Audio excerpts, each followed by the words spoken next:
Assalamualaikum warahmatullahi wabarakatuh. Bismillahirrahmanirrahim. Tabarakalladzi nazzala al-furqana ala 'abdihi liyakuna lil 'alamina nadhira. Allahumma shalli wa sallim ala sayyidina Maulana Muhammadin wa ala alihi wa sahbihi asma'in, amma ba'du. Qudwatunal jami' fi'lan wa qawlan wa hala Syekhuna al-faqih al-mufassir Kiai Haji Maimun Zubair, Syekhuna Kiai Haji Abdul Wahab, Syekhuna Kiai Haji Muhammad Najih, dan semua ahlu baiti Syekhina yang kita hormati, teman-teman Anwar yang kami cintai. Sebelumnya saya mohon maaf karena saya harus di atas, padahal kita ini fi tabqatin wahidah, sama-sama tahta Syekhin wahid, tahta murabbin wahid, yaitu Syekhina Kiai Haji Maimun Zubair. Dari sisi itu saya minta maaf. Dari sisi yang lain jenengan harus minta maaf saya karena ini bully saya ini. Artinya bully itu kesannya di atas, tapi ini makmur, diperintah, diatur. Jenengan al-amirun atau al-amir, jenengan pemerintah. Jadi dari sisi ini jenengan keren ya, ngatur-ngatur saya. Tapi begini, sengaja saya tidak bawa makalah, tahun kemarin juga tidak bawa makalah, karena saya datang, saya matur ke Siid ketika beliau minta saya datang. Saya datang tapi tidak sebagai narasumber, ya seperti umumnya santri alumni. Jadi ya saya datang saja karena ada tugas memberi orasi ilmiah. Kita mulai begini. Jadi dalam disiplin ilmu yang dikembangkan di pesantren itu sebetulnya kalau pakai ilmu logika maupun sosial apa saja, baik sosial ilmiah maupun sosial budaya, kita ini jauh lebih unggul ketimbang tradisi mereka. Misalnya begini, dulu di era Umar bin Abdul Aziz ada yang memberi gelar Khamisul Khulafa, ini yang dikutip Mizan Kubro Imam Sa'roni. Beliau ngendikan begini, idza ra'aitum jama'atan yatanajawna sirran fima bainahum fi amri dinihim, itu fasyadu anna dzalika dhalalun wa bid'atun. Jika kamu melihat satu komunitas tertentu yang bisik-bisik agama tapi di grupnya mereka sendiri tanpa melibatkan kelompok lain yang mungkin a'lama minhum, lebih alim, maka itu sesat, dhalalun wa bid'atun. Sehingga dulu itu sudah ada tradisi konsensus ilmiah. Konsensus ilmiah ini diputuskan oleh konsensus yang min ahlil ilmi, sehingga orang yang tidak ngalim itu ya konangan. Kalau sekarang nggak pati konangan, tahu-tahu ada orang nggak jelas juntrungannya punya majelis tafsir yang bisa saja cindil tikus itu halal, hanya karena berdasar dalil, misalnya kula ajitu fima uhiya ilayya muharraman ala ta'imi yat'amuhu ila yakuna maitatan aw damam masfuhan aw lahma khinzir, sehingga dianggap yang halal itu banyak, yang haram hanya 3. Saya pernah ketemu di antara mereka, tanya, apa betul Gus Bak menurut Islam begitu? Terus saya baca di antara ciri Nabi itu yang ada di kitab Taurat dan Injil itu wa yuharrimu alaihimul khobais. Jadi kadang mawadiul halal wal haram itu tidak disebut di halal haram, tapi disebut di sifatun Nabi. Sifatnya Nabi adalah wa yadau anhum israhum wal aghlal allati kanat alaihim. Di antara sekian sifat itu wa yuharrimu alaihimul khaba'is, dan Nabi mengharamkan sesuatu yang menjijikkan. Nah, kira-kira itu cindil tikus itu kalau sampean dakok di ruang tamu menjijikkan enggak? Ya jijik. Ya sudah, haram saja kata saya. Akhirnya sebagian mereka ya tobat, mau ngaji sama ahlinya. Dulu ketika Imam Malik ngarak Muwatta, itu beliau ngendikan. Dan ngendikan itu saya hafalkan. Ini ada di kitab Al-Manhalul Latif, juga dikutip Gus Najih dalam kitabnya At-Tajridul Musaffa. Aradtu kitabi hadza ala sab'ina faqihan min fuqaha il-Madinah fakulluhum wata'ani fasammaituhu al-Muwatta. Kitab ini sudah saya tasihkan ke 70 ahli fikih di Madinah, kemudian semuanya setuju, fakulluhum wata'ani, semuanya sepakat, fasammaituhu al-Muwatta, maka kitab ini saya namain al-Muwatta, yang disetujui. Sehingga kita tidak boleh menjadi orang-orang alim humul sendiri dewean terus dikultuskan santrinya, serambutnya gondrong, terus muridnya jari dulang Nabi Khidir, sekambine kok kali Jogo itu, terus terkenal wali itu. Ini kalau kita begitu bahaya. Makanya saya senang model pendidikan Anwar. Ilmu itu dikonsensuskan. Siapa yang alim di takrib, di mu'in, ada debat, ada macam-macam. Sehingga yang terbaik, baik secara ilmu maupun perilaku dituakan. Ini penting, kalau ilmu tidak dikontrol itu repot. Saya berikan contoh betapa kita lebih kritis ketimbang tradisi di kampus. Saya pernah didebat sama salah satu kelompok ormas tertentu. Pak Baha, apa alasannya orang NU kalau megang istrinya itu kok batal gitu? Wong istrinya digauli saja boleh, masa megang itu batal gitu.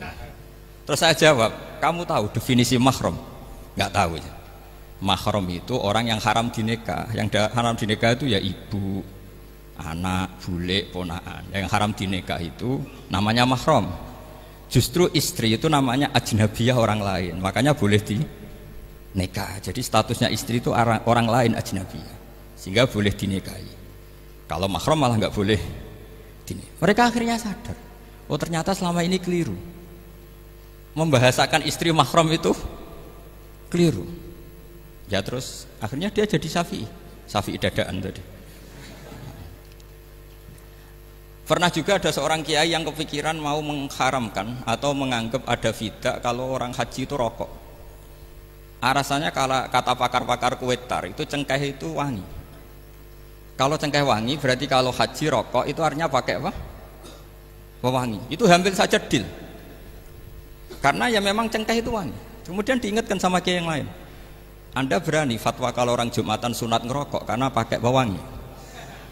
Terus wah iya ya, enggak jadi. Jadi ini pentingnya ilmu itu konsensus. Sehingga saya bicara di sini pede bukan karena saya merasa benar, enggak, kan nanti ada yang nasah ini. Kalau benar ya sampean dukung, kalau salah ya tinggalkan saja, biasa saja. Karena kalau sampean sama-sama tadi saya sudah bilang tahta topkotin wahidah, kita tahta syekhin wahid, tahta mursyid wahid. Saya pikir ilmu saya dan sampean ya undah-undi lah. Kita beda jauh kan dengan Gus Naji karena beliau alim, bisa ngarang kitab banyak. Kalau saya jenengan kan ya sama-sama enggak jelas gitu ya, sudah pokoknya santai-santai saja. Pokoknya rileks saja. Yang jelas saya datang ke sini itu mau cerita kebanggaan saya sebagai orang pesantren, produk pesantren kalau kata Gus Barak tadi. Di kampus itu saya berkali-kali ketemu doktor, profesor, dan mereka umumnya itu orang-orang yang galau, yang gelisah. Dan lucunya itu mereka memposisikan saya sebagai penasihat. Karena apa? Memang ilmu pesantren itu unik. Ilmu yang bisa menjawab problem apa saja. Mereka misalnya tanya begini, Pak Bahak, saya ini orang kampung, yang bapak saya itu utun, kan? Utun itu lugu, bisa menjadikan saya doktor, saya jadi dekan, saya jadi rektor. Tapi setelah di kota, dengan sekian ilmu yang saya pelajari dari Eropa, dari Amerika, sekedar anak saya tidak narkoba itu sudah susah, kok ranking, nggak dengar anak saya ditangkap BNN itu sudah seneng saya. Artinya apa? Dia sadar ternyata kearifan lokal yang dididik para kiai menjadikan anak-anaknya jadi profesor, jadi dokter. Tapi dengan ilmu kedoktorannya orang menjadikan anaknya ranking itu susahnya bukan main. Karena nggak ada kearifan. Ilmu yang mereka anggap adalah dianggap ya, tentu tidak hakikat, eksak. Eksak saja sebetulnya tidak juga subjektivitas mereka. Misalnya begini. Ini contoh sekian. Pernah saya lomba cepet-cepetan matematika. Kalau saya kan pernah dimintai konsultan sebagai badan Basnas Nasional. Mereka kalau ngitung ya zakat tijarah itu 2,5%. Mungkin zakat ziroah berapa? 10% atau 20%. Kangkang yang di sini tak pikir itu mesti bingung karena gaya porogabit itu mesti raiso. Dan mereka tak tantang, coba jenengan bikin porogabit, saya pakai matematika pesantren. Itu cepat saya. Karena matematika kita adalah matematika ummi.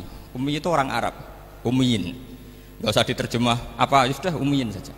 Ummiyin itu keibu-ibuan lugu. Jadi kalau nggak bisa itu ya terlalu. Misalnya 2,5%. Kalau kita bilang kan rubu'ul usyur. Ya sudah 1.000 itu diusurkan dulu menjadi 10. Setelah 10 itu kan misalnya ya 1.000 berarti usurnya 100. Ya kan? Setelah 100 cari rubu'nya berapa? 25. Berarti setiap 1 juta 2,5% adalah 25. Mereka masih garap porogabit, saya sudah cepat 1.000 usurnya 100, rubu'nya 25. Namanya rubu'ul usyur. Begitu juga misalnya kita punya aset 100, nisful usur, usurnya 10, nisfunya berarti 5. Itu rasa porogapet cepat ketimbang sampean porogapet 2,5% kan suwi. Terus dia tanya, Pak matematikanya kok cepat? Dapat ilmu dari mana? Pernah kuliah di mana? Ya saya ngaji di Sarang sama Mbah Mun, terus saya ngaji beberapa ilmu. Nah, kelirunya rata-rata santri itu faraid itu ya ora seneng. Nah, bulat. Nah ini cerita saja. Jadi kita bisa membuktikan ke khalayak ramai kalau kita tidak kalah. Khawarizm Al-Jabar terkenal di barat, Avicenna atau Ibnu Sina itu ya dengan ilmu-ilmu umum. Dan mereka fasih sekali menerangkan ilmu medis, ilmu apa. Fasih sekali. Sehingga ketika sekarang teknologi katanya adanya di barat, di Eropa, sebenarnya mereka itu kagum sama Islam. Karena mereka ngakui bahwa di antara ilmu itu dari Islam, zaman Khawarizm, zaman Al-Jabar, zaman Avicenna, zaman Ibnu Rus dan sebagainya.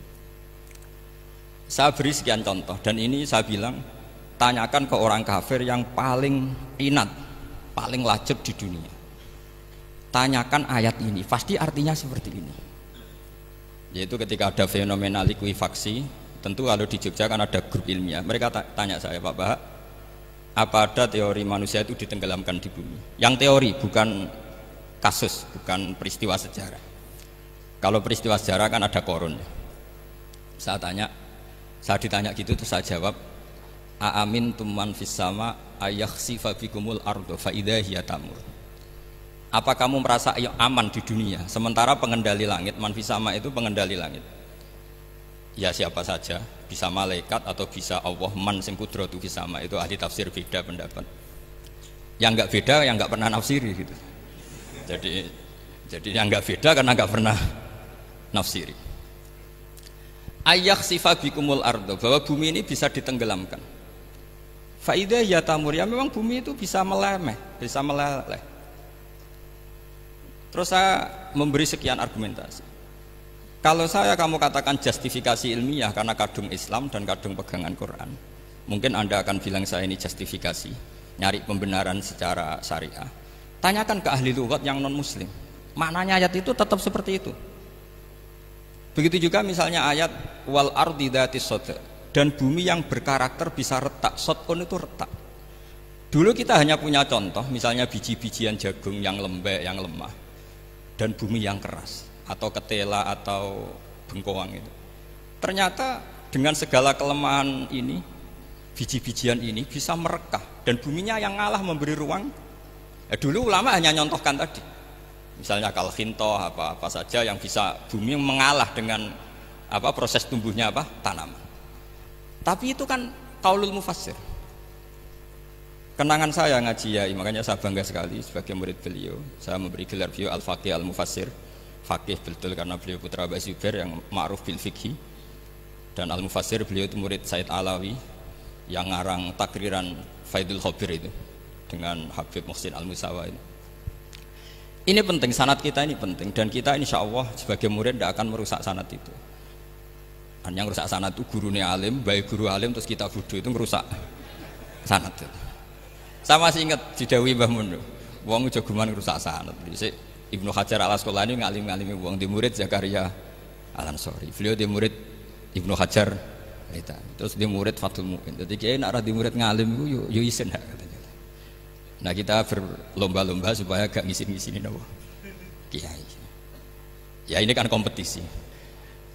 Kalau gak kasih alim ya ngaku alim saja lah supaya ya nggak apa-apa. Artinya ya cukup lah kalau di daerah masing-masing kan. Saya pernah sama satu temen itu, Gus kula wis ngalim kok iso. Kula niku tiyang Sragen.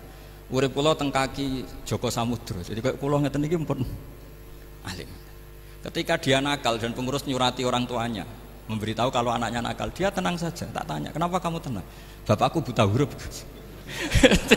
Jadi pengurus nyurati itu ya tenang saja dia, karena dia tahu orang tuanya itu buta huruf.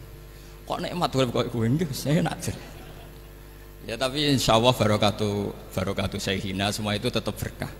Karena itu awal hidayat di daerah masing-masing. Itu tidak perlu alim, sudah hebat itu. Karena ya nggak perlu lah. Kalau alim betul malah nggak sempat dakwah. Begini, ini penting saya utarakan. Karena sanad keguruan itu pernah saya cek ya. Ini cerita ini tahadus bin Ahmad. Guyonannya ulama meskipun guyonan itu ternyata musalsal. Dulu ya itu mungkin semuanya dengar sering cerita ada seorang desa gitu yang kambingnya habis mati, kebetulan kambingnya itu jenggotan kata beliau. Itu ada khotib yang jenggotan tuh nangis. Sempat khotibnya itu GR kalau dia itu ya ta'assar bimau idoti. Ya ta'assar sampai apa? Nangis sih. Ternyata enggak. Dia ingat khotib itu ingat kambingnya yang mati. Itu cerita Yai dulu dan diulang-ulang. Ternyata saya baca, kalau sama nggak percaya baca di Al-Fawaid Asyatiriyah atau Al-Fawaid Al-Haramiyah. Itu karangannya Habib Salim Asyatiri. Beliau dekat sekali dengan Gus Najib, pernah nginep di beliau. Itu di karangan beliau sampai cek nanti di qauluhu ta'ala lau adzibannahu adzaban sadidan aw la asfahannahu aw la ya'tiyanni bisultanim. Itu kata beliau begini. Adzaban sadidan itu orang dihidupkan atau didomisilikan di daerah yang enggak sejenis. Itu tersiksa sekali. Terus di situ beliau cerita, dulu itu ada orang alim alamah hamilul Quran itu di penjara. Karena ketemu orang sejenis santri-santri yang kebetulan itu ada kios politik itu atau gerakan politik. Itu di penjara itu asik saja. Bahkan banyak alumni penjara itu udah hafal Quran. Yang sebelum hafal ada yang bebas, nggak mau bebas karena ingin meneruskan hafalan dengan saking keramatnya tadi orang alim yang hafal Quran. Suatu nanti kalau nggak percaya nanti dicek. Kitab itu sekarang gampang didapatkan. Al-Fawaid apa? Asyatiriyah atau Al-Fawaid Al-Haramiyah itu namanya itu. Itu ternyata terus penguasa ini ngerti, ini di penjara kok happy-happy saja malah mulang Quran. Di penjara mek wong bedui sing ora roh wong alim ya ora roh kitab. Ternyata si bedui tadi pertama melihat syekh yang jenggotan tadi, ingatnya sama kambing tadi. Langsung dong ya Allah saya ingin bebas. Artinya betapa tersiksanya orang dikumpulkan orang yang tidak sejen. Dan guyonan itu ada di Al-Fawaid Asyatiriyah. Betapa ini al-arwah junudun mujannad. Mbah Mun muridnya Sayyid Alawi pernah cerita itu, meskipun dengan analogi kias yang beda. Sayyid Habib Salim Asyatiri itu malah cerita itu ditadwin, dimudawankan, yaitu ditulis di kitab. Itu kan luar biasa. Dan saya punya kitab itu. Kemudian yang sama lagi adalah Yai sering berkeyakinan annal ardo kurawiyah. Meskipun sampean mungkin lihat di video-video nak bumi itu flat, itu orang nggak mau mikir mungkin ya. Annal ardo kurawiyah. Saya percaya beliau karena beliau orang alim dan saya percaya teori falak.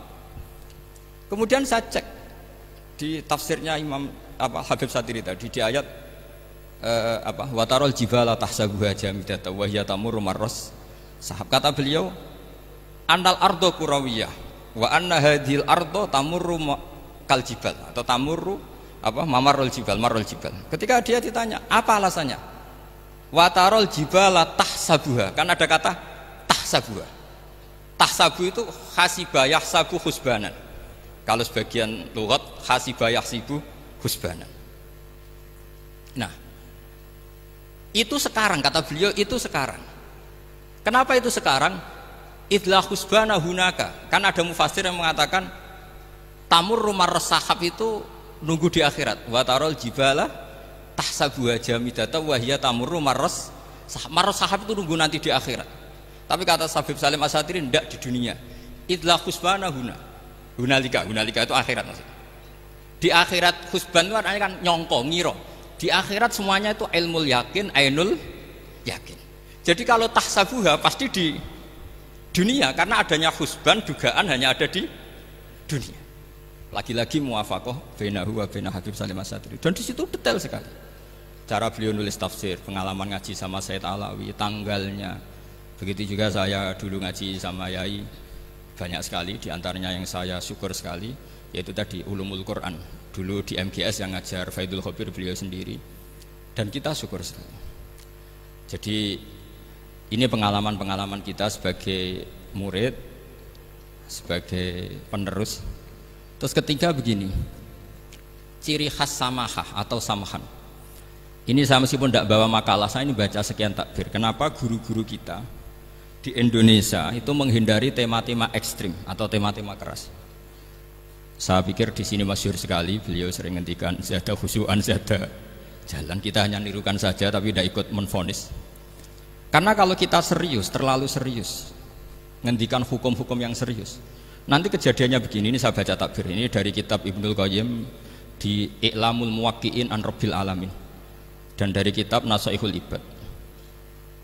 Ketika lisan dihisab sama Allah Ta'ala dan mendapatkan azab yang paling tinggi dibanding jawareh yang lain, itu ketika lisan menanyakan sama Allah, kenapa ya Allah saya punya adab yang begitu ekstrim? Jawabannya Allah, kharajat minka kalimatun balagot masyariqal ardi wa magharibaha fasufikat biha damul haram wa ukhidha biha al-malul haram wa antuhika biha al-farjul haram. Jadi kalau fatwa serius menjadi ekstremis, apalagi fatwa-fatwa tentang chaos, tentang apa, itu nanti resikonya itu ada safkut dima, dan itu hal yang dihindari ulama dulu. Kamu jangan pernah fatwa dengan meluncurkan satu kalimat yang dengan kalimat itu bisa saja sufika biha adamul haram, orang-orang yang nggak perlu mati harus terbunuh, dan sebagainya dan sebagainya. Kalau dalam Nasaihul Ibad redaksinya adalah kharajat minka kalimatun balagot masyariqal ardi wa maghariba. Ini kalau di kitab Ibnul Qayyim redaksinya itu ada seorang ulama yang ngeluh ketika habis ngajar Al-Hudud. Ha anadza, kata beliau, yuta'allamu minni ma tudrabu bihir riqab wa tuta'u bihil furuj wa tu'khadhu bihil huquq. Jadi sehingga dengan tradisi ulama kabiron angkabirin, dulu-dulunya itu memang ulama menghindari tema-tema ekstrim. Bukan karena tidak bisa, karena takut ini kalau salah fatwa nanti safkut dima. Dan itu yang dilakukan Said Hasan bin Ali ketika beliau konflik, ya dengan tanda kutip konflik dengan Muawiyah. Kata beliau, bisa saja ini hakku rojulin, ya sudah tak kembalikan ke dia. Bisa saja hak saya tak kasihkan ke dia, haknan lidima'il muslimin. Tapi karena hukum itu adalah hukum yang sifatnya ijtihadiyah, beliau tetap menutup dengan makalah wa in adri la'allahu fitnatul lakum wa mata'un ilahin. Saya tidak tahu ini kayak apa, jangan-jangan ini hanya fitnah. Kenapa beliau tetap menutup hukum wa in adri dan kemudian ditiru terus oleh Imam Malik? Setiap ditanya sering bilang la adri, sampai yang tanya pernah mangkel. Ini pernah dikutip Gus Najih dalam kitab At-Tajridul Mustafa, juga ada di Al-Manhalul Latif. Kenapa sa'alim engkau selalu jawab la adri? Kata Imam Malik, jawab, saya ini orang jauh, kalau sampean bilang la adri nanti gimana? Saya laporannya yang disuruh tanya. Kata Imam Malik, happy saja. Fa'ablih man waro'aka anni la adri. Enggak kamu tok yang harus tahu kamu saya la adri. Yo kandhani pisan umat temen aku yo la adri. Jadi ulama dulu saking khosnya sama Allah, khosyah, bilang enggak tahu itu enggak masalah. Karena begitulah sanad mereka dalam hal-hal yang ijtihadiyah, yang potensi safkut dima. Saya ulang lagi, yang potensi safkut dima itu milih aman bilang la adri. Saman kalau nggak percaya dicek di Sahih Muslim atau di kitab-kitab hadis Sahih yang lainnya. Dan ini juga yang dipakai Ibnul Qayyim ketika bikin Muqaddimah I'lamul Muwaqqi'in dalam Khotorul Fatwa. Ada seorang namanya itu Buraidah. Buraidah itu Amirul Jais. Itu setiap mau perang atau punya MOU dengan kelompok lain, kata Rasulullah, jika mereka menginginkan kamu ala antun zilahum ala hukmillah wa ala hukmi rasulillah falatun zilhum ala hukmillah wa ala hukmi rasulillah. Ada redaksi yang fi dhimmatillah wa fi dhimmati rasulillah. Walakin anzilhum ala hukmi, posisikan bahwa MOU itu atas nama kesepakatan kamu dan mereka. Fa innaka la tadri atusiba hukmallahi amla, karena kamu tidak tahu apa kamu persis sebagaimana hukum Allah apa enggak. Kamu tidak bisa misalnya secara fikih, misalnya ada Zaid ini kafir harbi, terus kamu bilang ini wajib diperangi karena kafir harbi. Oke, itu mungkin. Tapi masalahnya bisa saja khusus Zaid ini ada sunnatullah, ada ilmu Allah yang mau diberi hidayat sehingga ada perlakuan khusus. Sampai lihat dalam Asra Badrin, itu yang ketangkap di Asra Badrin itu kan semuanya kafir harbi. Ini alhamdulillah ini beliau rawuh.